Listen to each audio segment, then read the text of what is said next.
हर हर महादेव।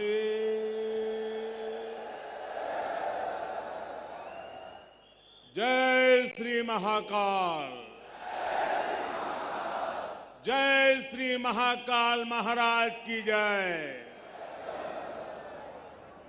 महाकाल महादेव, महाकाल महाप्रभु, महाकाल महारुद्र, महाकाल नमोस्तुते। उज्जैन की पवित्र पुण्य भूमि पर इस अविस्मरणीय कार्यक्रम में उपस्थित देश भर से आए सभी चरण वंद्य संतगण,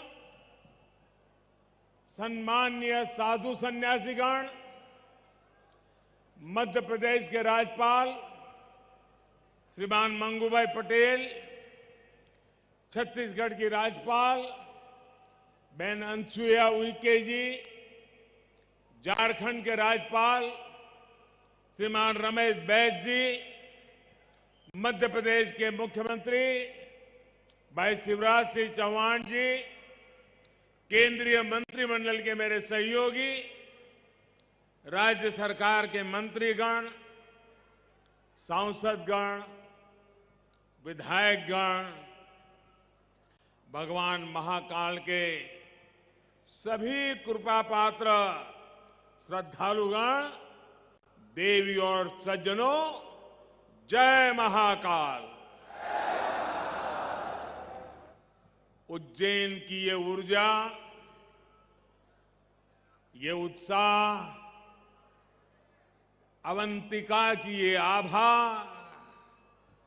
ये अद्भुतता, ये आनंद, महाकाल की ये महिमा, ये महात्म्य, महाकाल लोक में लौकिक कुछ भी नहीं है। शंकर के सानिध्य में साधारण कुछ भी नहीं है। सब कुछ अलौकिक है, असाधारण है, अविस्मरणीय है, अविश्वसनीय है।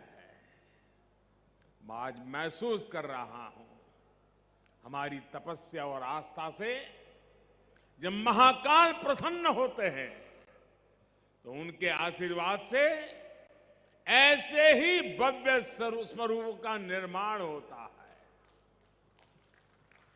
और महाकाल का आशीर्वाद जब मिलता है तो काल की रेखाएं मिट जाती है, समय की सीमाएं सिमट जाती है और अनंत के अवसर प्रस्फुटित हो जाते हैं।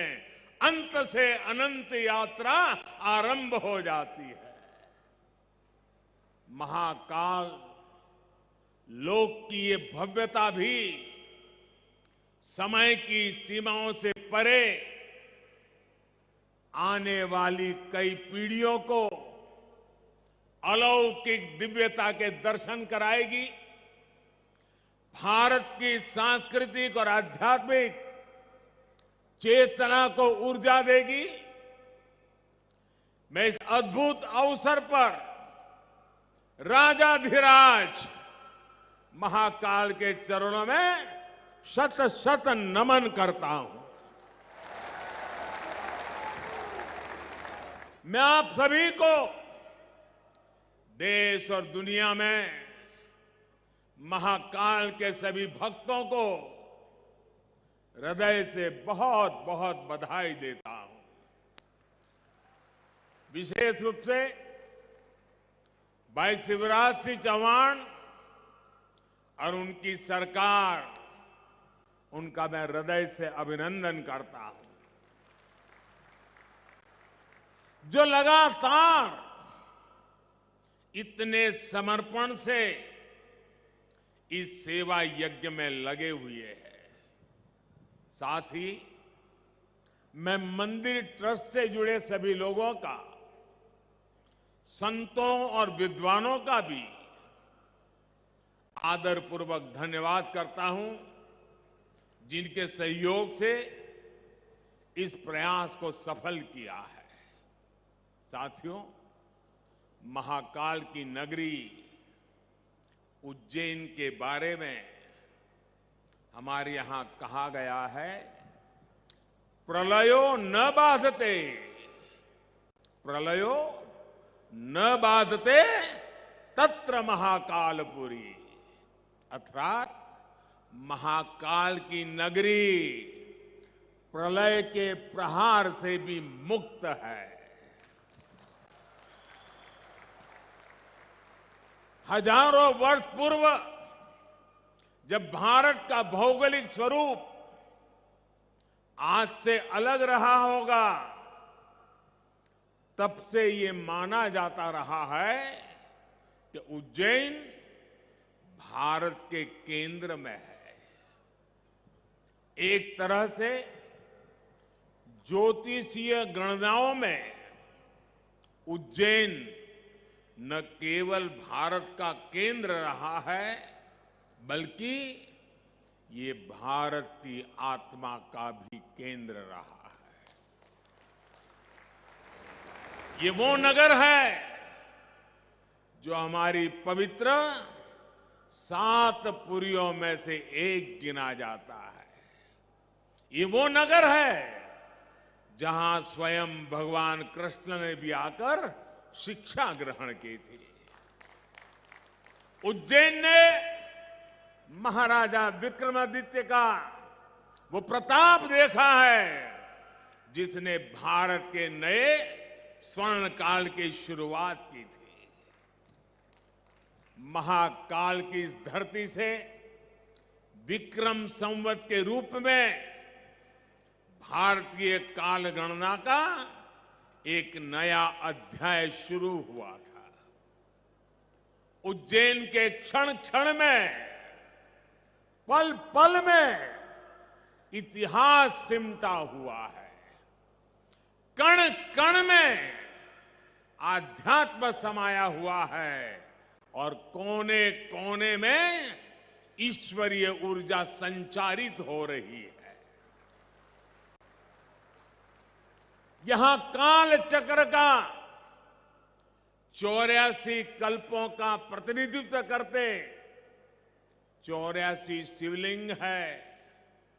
यहां 4 महावीर है, 6 विनायक है, 8 भैरव है, 8 मातृकाएं हैं, 9 ग्रह है, 10 विष्णु है, 11 रुद्र है, 12 आदित्य है, 24 देवियां है और 88 तीर्थ है। और इन सबके केंद्र में राजाधिराज कालाधिराज महाकाल विराजमान है। यानी एक तरह से हमारे पूरे ब्रह्मांड की ऊर्जा को हमारे ऋषियों ने प्रतीक स्वरूप में उज्जैन में स्थापित किया हुआ है। इसलिए उज्जैन ने हजारों वर्षों तक भारत की संपन्नता और समृद्धि का, ज्ञान और गरिमा का, सभ्यता और साहित्य का नेतृत्व किया है। इस नागरी का वास्तु कैसा था, वैभव कैसा था, शिल्प कैसा था, सौंदर्य कैसा था, इसके दर्शन हमें महाकवि कालिदास के मेघदूतम में होते हैं। बाण भट्ट जैसे कवियों के काव्यों में यहां की संस्कृति और परंपराओं का चित्रण हमें आज भी मिलता है। यही नहीं, मध्यकाल के लेखकों ने भी यहां के स्थापत्य और वास्तुकला का गुणगान किया है। भाइयों और बहनों, किसी राष्ट्र का सांस्कृतिक वैभव इतना विशाल तभी होता है जब उसकी सफलता का परचम विश्व पटल पर लहरा रहा होता है।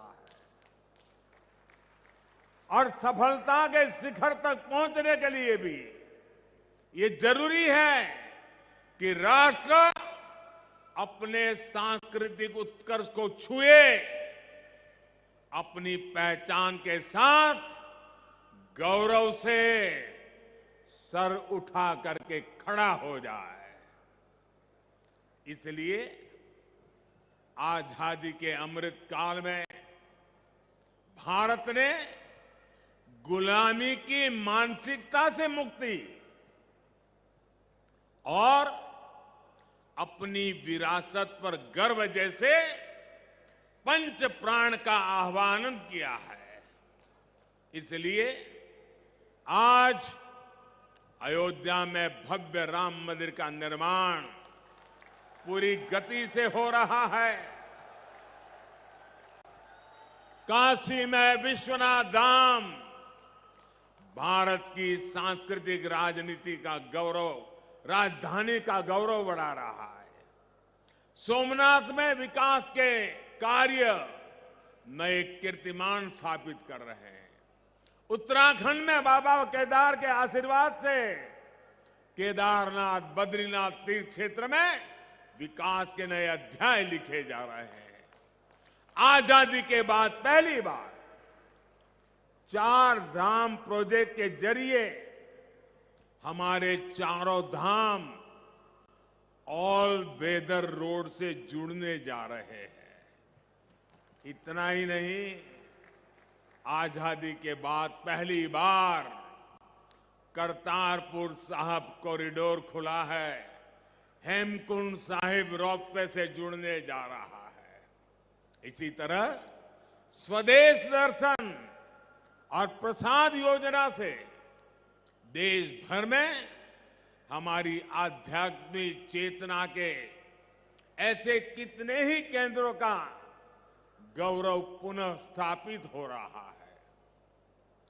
और अब इसी कड़ी में ये भव्य, अति भव्य महाकाल लोक भी अतीत के गौरव के साथ भविष्य के स्वागत के लिए तैयार हो चुका है। आज जब हम उत्तर से दक्षिण तक, पूरब से पश्चिम तक अपने प्राचीन मंदिरों को देखते हैं तो उनकी विशालता, उनका वास्तु हमें आश्चर्य से भर देता है। कोणार्क का सूर्य मंदिर हो या महाराष्ट्र में एलोरा का कैलाश मंदिर, ये विश्व में किसी विस्मित नहीं कर देते। कोणार्क सूर्य मंदिर की तरह ही गुजरात का मोढेरा सूर्य मंदिर भी है, जहां सूर्य की प्रथम किरणें सीधे गर्भगृह तक प्रवेश करती है। इसी तरह तमिलनाडु के तंजौर में राजा राजचोल द्वारा बनाया गया ब्रह्मदेवेश्वर मंदिर है। कांचीपुरम में वरदराजा पेरुमल मंदिर है। रामेश्वरम में रामनाथ स्वामी मंदिर है। बेलूर का चन्नकेशवा मंदिर है। मदुराई का मीनाक्षी मंदिर है। तेलंगाना का रामप्पा मंदिर है। श्रीनगर में शंकराचार्य मंदिर है। ऐसे कितने ही मंदिर हैं। वो बेजोड़ है, कल्पनातीत है, न भूतो न भविष्यति के जीवंत उदाहरण है। जब हम इन्हें देखते हैं तब सोचने को मजबूर हो जाते हैं, उस दौर में, उस युग में किस तकनीक से इन निर्माण हुए होंगे। हमारे सारे प्रश्नों के उत्तर हमें भले ही न मिलते हो, लेकिन इन मंदिरों के आध्यात्मिक सांस्कृतिक संदेश हमें उतनी ही स्पष्टता से आज भी सुनाई देते हैं। जब पीढ़ियां इस विरासत को देखती हैं, उसके संदेशों को सुनती हैं, तो एक सभ्यता के रूप में ये हमारी निरंतरता और अमरता का जरिया बन जाता है। महाकाल लोक में ये परंपरा उतने ही प्रभावी ढंग से कला और शिल्प के द्वारा उकेरी गई है। ये पूरा मंदिर प्रांगण शिव पुराण की कथाओं के आधार पर तैयार किया गया है। आप यहां आएंगे तो महाकाल के दर्शन के साथ ही आपको महाकाल की महिमा और महत्व के भी दर्शन होंगे। पंचमुखी शिव, उनके डमरू, सर्प, त्रिशूल, अर्धचंद्र और सप्तऋषि, इनके भी उतने ही भव्य स्वरूप यहां स्थापित किए गए हैं। ये वास्तु, इसमें ज्ञान का ये समावेश, ये महाकाल लोक को उसके प्राचीन गौरव से जोड़ देता है, उसकी सार्थकता को और भी बढ़ा देता है। भाइयों और बहनों, हमारे शास्त्रों में एक वाक्य है, शिवम ज्ञानम, शिवम ज्ञानम। इसका अर्थ है शिव ही ज्ञान है और ज्ञान ही शिव है। शिव के दर्शन में ही ब्रह्मांड का सर्वोच्च दर्शन है और दर्शन ही शिव का दर्शन है। इसलिए मैं मानता हूं हमारे ज्योतिर्लिंगों का ये विकास भारत की आध्यात्मिक ज्योति का विकास है, भारत के ज्ञान और दर्शन का विकास है। भारत का ये सांस्कृतिक दर्शन एक बार फिर शिखर पर पहुंचकर विश्व के मार्गदर्शन के लिए तैयार हो रहा है। साथियों, भगवान महाकाल एकमात्र ऐसे ज्योतिर्लिंग है जो दक्षिण मुखी है। ये शिव के ऐसे स्वरूप है जिसकी भस्म आरती पूरे विश्व में प्रसिद्ध है। हर भक्त अपने जीवन में भस्म आरती के दर्शन जरूर करना चाहता है। भस्म आरती का धार्मिक महत्व यहां उपस्थित आप सब संतगण ज्यादा गहराई से पता पाएंगे, लेकिन मैं इस परंपरा में हमें भारत की जीवटता और जीवंतता के दर्शन भी करता हूं। मैं इसमें भारत के अपराजेय अस्तित्व को भी देखता हूं, क्योंकि जो शिव सोयम भूति विभूषण, सोयम भूति विभूषण, अर्थात वस्त्र को धारण करने वाले हैं, वो सर्वाधिपः सर्वदा भी है, अर्थात वो अनस्व और अविनाशी भी है। इसलिए जहां महाकाल है वहां कालखंडों की सीमाएं नहीं है। महाकाल की शरण में विश्व में भी स्पंदन होता है। महाकाल के सानिध्य में अवसान से भी पुनर्जीवन होता है, अंत से भी अनंत की यात्रा आरंभ होती है। यही हमारी सभ्यता का वो आध्यात्मिक आत्मविश्वास है जिसके सामर्थ्य से भारत हजारों वर्षों से अमर बना हुआ है, अजरा अमर बना हुआ है। अब तक हमारी आस्था के केंद्र जागृत है, भारत की चेतना जागृत है, भारत की आत्मा जागृत है। अतीत में हमने देखा है प्रयास हुए, परिस्थितियां पलटी, सत्ताएं बदली, भारत का शोषण भी हुआ, आजादी भी गई। इल्तुतमिश जैसे आक्रमणकारियों ने उज्जैन की ऊर्जा को भी नष्ट करने के प्रयास किए।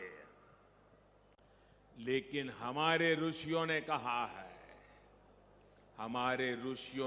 है, चंद्रशेखरम आश्रये, चंद्रशेखरम आश्रये मम किम करिष्यति व्ययम। अर्थात महाकाल शिव की शरण में अरे मृत्यु भी हमारा क्या कर लेगा।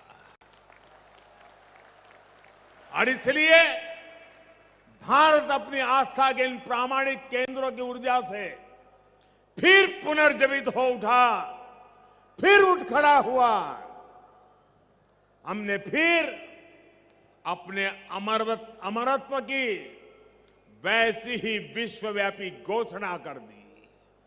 भारत ने फिर महाकाल के आशीष से काल के कपाल पर कालातीत अस्तित्व का शिलालेख लिख दिया। आज एक बार फिर आजादी के इस अमृत काल में अमर अवंतिका भारत के सांस्कृतिक अमरत्व की घोषणा कर रही है। उज्जैन जो हजारों वर्षों से भारतीय काल गणना का केंद्र बिंदु रहा है, वो आज एक बार फिर भारत की भव्यता के एक नए कालखंड का उद्घोष कर रहा है। साथियों, भारत के लिए धर्म का अर्थ है हमारे कर्तव्यों का सामूहिक संकल्प। हमारे संकल्पों का ध्येय है विश्व का कल्याण, मानव मात्र की सेवा। हम शिव की आराधना भी कहते हैं, नमामि विश्वस्य हिते रतम एतम, नमामि विश्वस्य हिते रतम तम, नमामि रूपाणी बहुनी दत्ते। अर्थात हम उन विश्वपति भगवान शिव को नमन करते हैं जो अनेक रूपों से पूरे विश्व के हितों में लगे हैं। यही भावना हमेशा भारत के तीर्थों, मंदिरों, मठों और आस्था केंद्रों की भी रही है। यहां महाकाल मंदिर में पूरे देश और दुनिया से लोग आते हैं। सिंहस्थ कुंभ लगता है तो लाखों लोग जुड़ते हैं। अनगिनत विविधताएं भी एक मंत्र, एक संकल्प लेकर एक साथ जुड़ सकती है। इसका इससे बड़ा क्या उदाहरण क्या हो सकता है। और हम जानते हैं हजारों साल से हमारे कुंभ मेले की परंपरा बहुत ही सामूहिक मंथन के बाद जो अमृत निकलता है उसे संकल्प लेकर के 12 साल तक उसको क्रियान्वित करने की परंपरा रही थी। फिर 12 साल के बाद जब कुंभ होता था, फिर एक बार अमृत मंथन होता था, फिर संकल्प लिया जाता था, फिर 12 साल के लिए चल पड़ते हैं। पिछले यहां कुंभ के मेले में मुझे आने का सौभाग्य मिला था। महाकाल का बुलावा आया और ये बेटा आए बिना कैसे रह सकता है। और उस समय कुंभ की हजारों साल की पुरानी परंपरा, उस समय जो मन मस्तिष्क में मंथन चल रहा था, जो विचार प्रवाह बह रहा था, मां क्षिप्रा के तट पे अनेक विचारों से मैं गिरा हुआ था और उसी में से मन कर गया। कुछ शब्द चल पड़े, पता नहीं कहां से आए, कैसे आए, और जो भाव पैदा हुआ था वो संकल्प बन गया, आज वो सृष्टि के रूप में नजर आ रहा है। दोस्तों, मैं ऐसे साथियों को बधाई देता हूं कि जिन्होंने उस समय के उस भाव को आज चरितार्थ करके दिखाया है। सबके मन में शिव और शिवत्व के लिए समर्पण, सबके मन में क्षिप्रा के लिए श्रद्धा, जीव और प्रकृति के लिए संवेदनशीलता, और इतना बड़ा समागम विश्व के हित के लिए, विश्व की भलाई के लिए कितनी प्रेरणा यहां निकल सकती है। भाइयों और बहनों, हमारे इन तीर्थों ने सदियों से राष्ट्र को संदेश भी दिए हैं और सामर्थ्य भी दिया है। काशी जैसे हमारे केंद्र धर्म के साथ साथ ज्ञान, दर्शन और कला की राजधानी भी रहे। उज्जैन जैसे हमारे स्थान खगोल विज्ञान, एस्ट्रोनॉमी से जुड़े शोधों के शीर्ष केंद्र रहे हैं। आज नया भारत जब अपने प्राचीन मूल्यों के साथ आगे बढ़ रहा है, तो आस्था के साथ साथ विज्ञान और शोध की परंपराओं को भी पुनर्जीवित कर रहा है। आज हम एस्ट्रोनॉमी के क्षेत्र में दुनिया की बड़ी ताकतों के बराबर खड़े हो रहे हैं। आज भारत दूसरे देशों की सैटेलाइट भी स्पेस में लॉन्च कर रहा है। मिशन चंद्रयान और मिशन गगनयान जैसे अभियानों के जरिए भारत आकाश की वो छलांग लगाने के लिए तैयार है जो हमें एक नई ऊंचाई देगी। आज रक्षा के क्षेत्र में भारत पूरी ताकत से आत्मनिर्भरता की ओर आगे बढ़ रहा है। इसी तरह आज हमारे युवा स्किल हो, स्पोर्ट्स हो, स्पोर्ट्स में भी स्टार्टअप, एक एक चीज नहीं, नए स्टार्टअप के साथ, नए यूनिकॉर्न के साथ हर क्षेत्र में भारत की प्रतिभा का डंका बजा रहे हैं।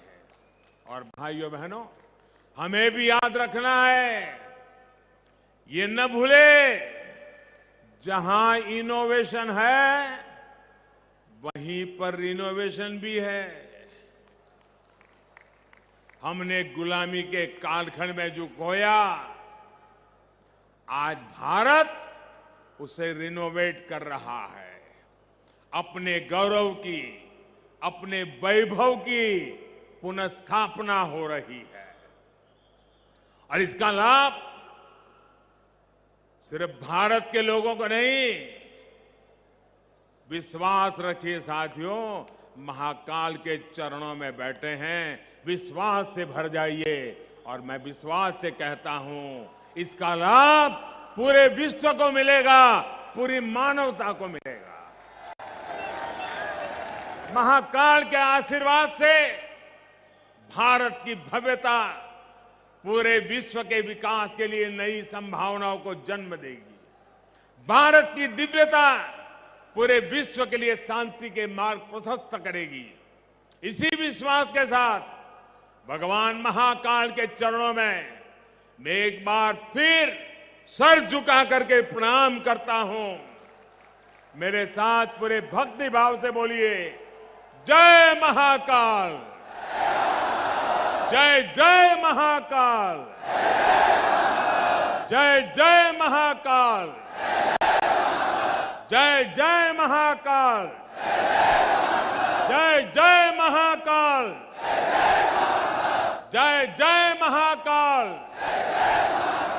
जय जय महाकाल, जय जय महाकाल।